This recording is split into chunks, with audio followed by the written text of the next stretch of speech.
नमस्कार दोस्तों, मैं रक्षित आपका इस वीडियो में स्वागत करता हूं।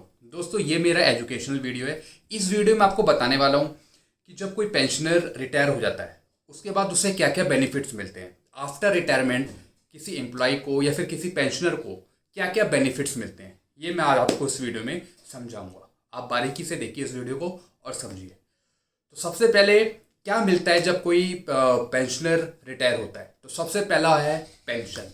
एक पेंशन ही मूलभूत अमाउंट होता है जो पेंशनर को हर एक महीने ही मिलता है। एक उसका सहारा होता है बुढ़ापे में कि उसे एक महीने भर हर एक महीने पेंशन मिलती रहती है, जिससे वो अपनी जीविका को चलाता रहता है। तो सबसे पहला पॉइंट है पेंशन।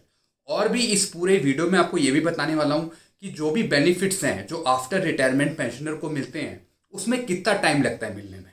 काफ़ी पेंशनर्स हैं जो लोग भी हैं जो काफ़ी कमेंट करते रहते हैं, वो पूछते रहते हैं कि कब पेंशन हमें मिल जाएगी, कितने दिन लगते हैं पूरा प्रोसेस होने में। ये आज सब मैं आपको इस वीडियो में बताऊँ। तो सबसे पहला पॉइंट पेंशन। पेंशन मिलती है आफ्टर रिटायरमेंट, हर एक महीने ही मिलती है। और ये एक मूलभूत, जैसे मैंने आपको बताया, मूलभूत जीविका का साधन है एक आदमी के लिए। एक हर एक महीने उसे पेंशन मिलती है और वो अपना घर बार जो भी उसकी जीविका है वो चलाता है। एक तो पेंशन। अब कितना टाइम लगता है पेंशन को रिलीज होने में। मान लीजिए अगर कोई पेंशनर रिटायर होता है, वो होता है 31/3/2020 में, मार्च के महीने में वो रिटायर हो गया, तो जो उसे पेंशन मिलेगी वो अगले महीने मिलेगी, यानी अप्रैल में उसे पेंशन मिलेगी। अब अप्रैल में कोई सी भी डेट को वो पेंशन रिलीज कर सकते हैं।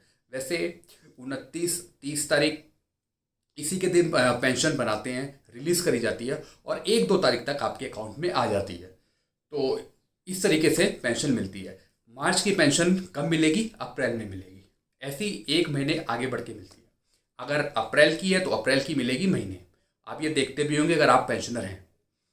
तो ये मैंने बता दिया पेंशन मिलती है। एक बार फिर बता देता हूँ, मार्च में अगर कोई रिटायरमेंट है तो उसकी जो पेंशन बनेगी वो बनेगी अप्रैल में। अप्रैल में उसे पेंशन मिलेगी। तो इस तरीके से पूरा प्रोसेस होता है। मार्च में अगर 30 तारीख को, अगर 31 तारीख को कोई रिटायर होता है 31 मार्च को, तो उसकी जो पेंशन आएगी वो आएगी अप्रैल के लास्ट में। अप्रैल के लास्ट में कैलकुलेट होएगी और मिलेगी। तो इस तरीके से हम देखते हुए कि 1-2 तारीख में आसानी से पेंशन मिल जाती है हर एक पेंशन को। सबसे पहले पेंशन का पॉइंट क्लियर हो गया। दूसरा आता है कम्यूटेशन ऑफ पेंशन। अगर कोई पेंशनर कम्यूटेशन चाहता है, अपनी पेंशन की बिक्री करता है और एक साथ लमसम अमाउंट पाना चाहता है, तो कम्यूटेशन भी पेंशनर को मिलता है। वो आफ्टर रिटायरमेंट ही मिल जाता है। जब पेंशनर अपने फॉर्म भरता है, पेंशन फॉर्म भरता है, तो उसमें एक फॉर्म होता है कम्यूटेशन का, वो भी भर देता है। उसके बाद कम्यूटेशन भी रिलीज कर दिया जाता है आफ्टर रिटायरमेंट। तो जब पेंशन मिलेगी उसी के साथ कईयों का कम्यूटेशन भी डाल दिया जाता है। अब वो पेंशनर पे डिपेंड है कि वो कितना परसेंट कम्यूटेशन लेता है, 40-30। इसका मैंने एक वीडियो बना रखे हैं। पेंशन पेंशन का पेंशन कैसे कैलकुलेट होती है, कम्यूटेशन कैसे कैलकुलेट होता है, सारे वीडियो आप आई बटन पे क्लिक करके देख सकते हो। पूरा मैंने उसमें कैलकुलेशन बता रखी है। तो मैंने आपको बता दिया। दूसरा मिलता है कम्यूटेशन ऑफ पेंशन। कम्यूटेशन मिलता है। कम्यूटेशन का पीरियड भी कब मिलता है?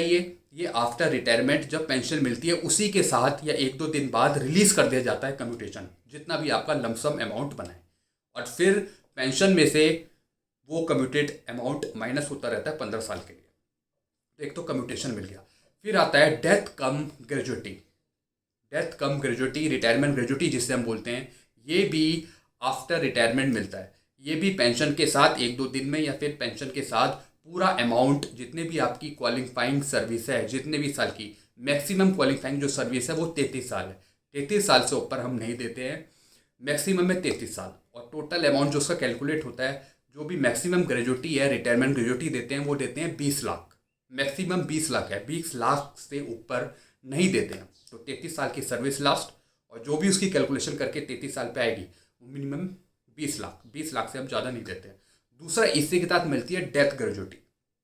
अगर किसी की इन सर्विस डेथ हो जाती है किसी पेंशनर की, तो जो फिर डेथ ग्रेजुटी जो भी लमसम अमाउंट है, एक तो पेंशन मिलेगी, फैमिली पेंशन मिलेगी, दूसरा डेथ ग्रेजुटी भी बना के दी जाएगी। तो रिटायरमेंट ग्रेजुटी जो हो गई वो आफ्टर रिटायरमेंट मिल जाती है। और अगर किसी की सडनली डेथ हो जाती है इन सर्विस, तो वो डेथ ग्रेजुटी में आ जाता है। तो जो मैक्सिमम मैंने आपको बता दिया 20 लाख और 33 साल की सर्विस लास्ट। 30 साल लास्ट मैक्सिमम सर्विस होनी चाहिए। और ये तो हो गया रिटायरमेंट ग्रेजुटी का प्रोसेस, रिटायरमेंट ग्रेजुटी मिल गई। अब फिर आता है इसके बाद जीपीएफ, जिससे हम बोलते हैं जनरल प्रोविडेंट फंड। ये भी काफ़ी मेहनत का पैसा होता है किसी पेंशनर का, किसी एम्प्लॉय का। जब से वो लगा है उसका जीपीएफ कैलकुलेट होता है, और जो जीपीएफ मिलता है ये विद इंटरेस्ट मिलता है। ये भी कम से कम इसमें 1 महीना कम से कम लगता है जीपीएफ का सेटलमेंट होने में किसी पेंशनर का। अगर कोई रिटायर हुआ है पेंशनर तो जीपीएफ का जो भी टोटल अमाउंट है, एक और बात मैं आपको इसमें समझा दूं, जीपीएफ का जितना भी पैसा है वो आपको आफ्टर रिटायरमेंट पूरा का पूरा फाइनल मिल जाता है। तो जीपीएफ का पैसा भी आपका अपना है, विद इंटरेस्ट मिलता है। 3 महीने का जो इंटरेस्ट है इसमें लगता है। फिर आपको पूरा कैलकुलेट करके जीपीएफ का जितना भी टोटल अमाउंट है वो आपको आफ्टर रिटायरमेंट, इसका भी 1 महीने का टाइम लगता है पूरा फाइनल पेमेंट होने में। कम से कम 1 महीना या 2 महीना, इसके बीच में इतना समय लगता है। तो कम से कम कईयों को तो 15-20 दिन 25 दिन में ही काम हो जाता है। लेकिन वो डिपार्टमेंट पर भी डिपेंड है कि वो कब रिलीज़ करते हैं पेमेंट। तो जीपीएफ का जीपीएफ का भी पैसा आपको आफ्टर रिटायरमेंट मिल जाता है। मैंने आपको इसमें टाइम बताया, 1 से 2 महीने आपको लगते हैं फाइनल पेमेंट होने। तो जीपीएफ का भी पैसा भी इसमें मिल जाता है आपको आफ्टर रिटायरमेंट। फिर आता है लीव इनकैशमेंट का पैसा, यानी जो आपका छुट्टियों का बचा हुआ पैसा है, वो ईएल प्लस हाफ पे लीव। ईएल कितनी हुई है आपकी और हाफ पे लीव, इन दोनों की बची हुई छुट्टियों को हम कैलकुलेट करते हैं। फिर आपको इसका भी पैसा आपको आफ्टर रिटायरमेंट दे दिया जाता है। इसका भी जो मिनिमम टाइम 1 महीने है, 1 से 2 महीने के अंदर लीव इनकैशमेंट का टोटल पैसा भी आपको मिल जाता है। इसमें थोड़ी बहुत आपको जानकारी दे दूं, जो लीव इनकैशमेंट का जो पैसा है, जो उसमें छुट्टियां काउंट होती हैं, वो मैक्सिमम 300 है। 300 होनी चाहिए, 300 कैलकुलेट होनी चाहिए किस पे, ईएल और हाफ पे लीव। ईएल उसमें ईएल भी होनी चाहिए, 300 में बता रहा हूँ मैं आपको, ईएल भी होनी चाहिए और हाफ पे लीव भी इसी में इंक्लूड होनी चाहिए। तो टोटल 300 से ज़्यादा हम नहीं लेते, कैलकुलेट नहीं करते 300 से ज़्यादा। इन दोनों का जोड़कर 300 ही होना चाहिए।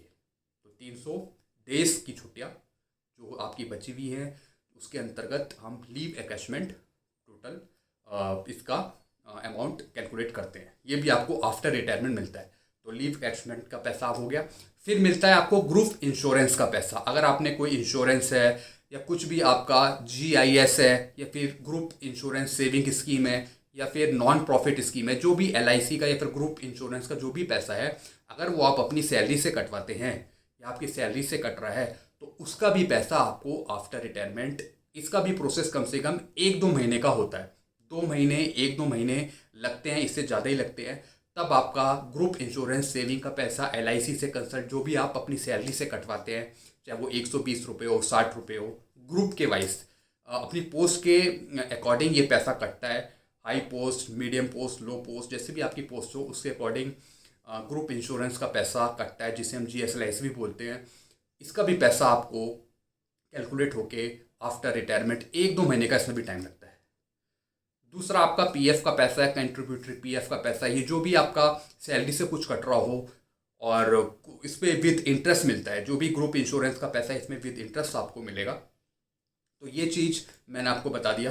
पेंशन आपको मिलती है, कम्यूटेशन मिलता है आपको, रिटायरमेंट ग्रेजुटी, लीव इनकैशमेंट उसका पैसा आपको मिलता है, जीपीएफ का पैसा मिलता है। दूसरा आपको कोई ग्रुप इंश्योरेंस सेविंग स्कीम चल रही है एलआईसी से रिलेटेड, उसका भी पैसा आपको मिलता है।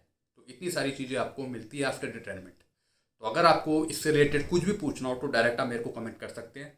आपको वीडियो अच्छा लगता है तो आप वीडियो को लाइक करें। इससे रिलेटेड कुछ भी आपको कुछ वीडियो देखने को समझ नहीं आया है, इससे रिलेटेड, पेंशन से रिलेटेड, जीपीएफ से रिलेटेड, कम्यूटेशन से रिलेटेड, रिटायरमेंट ग्रेजुटी से रिलेटेड, इससे रिलेटेड, फैमिली पेंशन से रिलेटेड, जीपीएफ कैसे कैलकुलेट होता है, इन सारों का वीडियो मैंने बना रखा है।